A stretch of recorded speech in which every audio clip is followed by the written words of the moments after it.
புங்கவா, வயது முதிர்ந்த நான் ஓய்வு பெற வேண்டி என் அரும் புதல்வன் ராமனிடம் நாடாளும் பொறுப்பை ஒப்படைத்து விடுவது உசிதமென்று தோன்றுகிறது. இதை குறித்து தமது அபிப்பிராயம் யாதோ?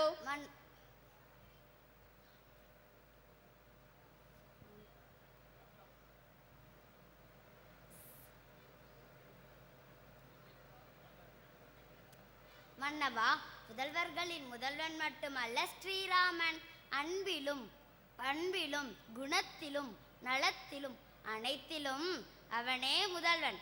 ஆள பிறந்தவன், ஆட்சி செலுத்த தகுதியுடையவன். தடையின்றி தரணியாளும் பொறுப்பை உன் மைந்தனிடம் கொடுப்பது பற்றி பரிபூரண சம்மதம். தங்களின் ஆசி சுவாமி. மற்றவர்களின் அபிப்பிராயம் என்ன? அனைவரும் எதிர்பார்த்த நிகழ்ச்சிக்கு அபிப்பிராயம் சொல்வதற்கு என்ன இருக்கிறது மன்னவா?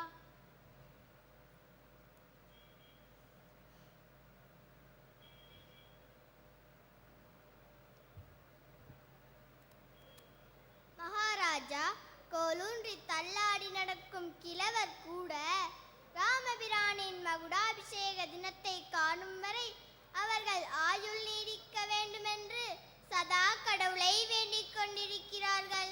அப்படியானால் நமது ஆட்சியில் மக்கள் கசப்பு ஏற்பட்டு விட்டதா? வேந்தே, அதுவன்று விஷயம். தங்களாட்சியில் குறைவு எதையும் நாங்கள் காண கிடையாது. அவருடைய குண அதிசயங்களும் ஒழுக்கமும் அன்பும் ஒன்று சேர்ந்து எங்கள் மனதை அடியோடு கவர்ந்து விட்டன. மிக நன்று. என் செல்வன் பெற்ற நற்பெயர்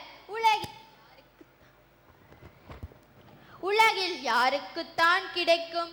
விரைவில் நம் திருக்குமாரனுக்கு முடிசூட்டு விழாவை முடித்து வைப்போம். வேந்தே, இன்றையிலிருந்து 3ஆம் நாள் மிக மிக நல்ல நாள். அது தவறினால் இன்னும் 1 மாதம் காத்திருக்க வேண்டும். முனிபுங்கவா, ராமனின் மகுடாபிஷேக தினத்தை 3வது நாளிலேயே வைத்துவிட முயலுவோம். சுமந்திரரே, இதுவரையில் யாரும் நடத்திடாத வகையில் ராமனின் பட்டாபிஷேகம் நடக்க வேண்டும். ஆக வேண்டிய ஏற்பாடுகளை கவனியுங்கள். அப்படியே ஆகட்டும் வேந்தே. அரியாசனத்திலே ராமன் அமர்ந்து ஆட்சி செலுத்துவதை காண துடிக்கும் என் உள்ளத்தின் ஆவலுக்கு எல்லையே இல்லை சுவாமி. மாநிலமாளும் மன்னாதி மன்னன் தசரத சக்கரவர்த்தி வாழ்க வாழ்க. ராஜாதிராஜன் ராமச்சந்திரமூர்த்தி வாழ்க வாழ்க.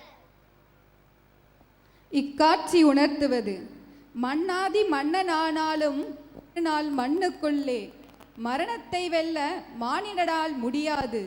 உண்மையறிந்த தசரதனுக்கோ கடமை முடித்து வைக்கும் காலம் காய் ஒன்று பழுத்து பழமானதும் மரத்தினின்று விலகிக் கொள்கிறது. மனதில் முன்னேற்றம் அடைந்தவன் தக்க தருணம் வருகின்ற பொழுது வாழ்க்கை கடமைகளை ஒதுக்கி வைத்துவிட்டு வையக வாழ்வினின்று பிரிந்திருந்து பாரமார்த்திக வாழ்க்கையை பின்பற்றுகிறான்.